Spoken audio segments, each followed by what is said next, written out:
చెంగల్రాయలు గారు ఉన్నారు.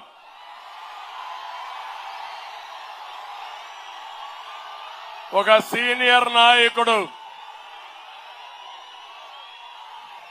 2019లో రాజంపేటలో పోటీ చేసిన అభ్యర్థి కొన్ని కారణాల వల్ల ఈరోజు అక్కడ పాలకొండరాయుడి కుమారుడు బాలసుబ్రహ్మణ్యానికి ఇచ్చాం. ఆయన్ని ఎంపీగానే పెట్టాలనుకున్నాం. ఎప్పుడైతే కిరణ్ కుమార్ రెడ్డి గారు వచ్చారో అడ్జస్ట్మెంట్స్ లో ఆయనకు అక్కడ ఇవ్వాల్సి వచ్చింది.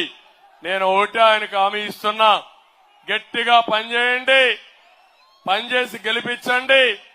మీ నాయకత్వాన్ని ఎప్పుడు గౌరవిస్తాం. తప్పకుండా రాబోయే రోజుల్లో ఇక్కడే చెప్తున్నా, ఆయనకు సముచితమైన న్యాయం చేసే బాధ్యత మాదని మీ అందరికీ హామీ ఇస్తున్నా.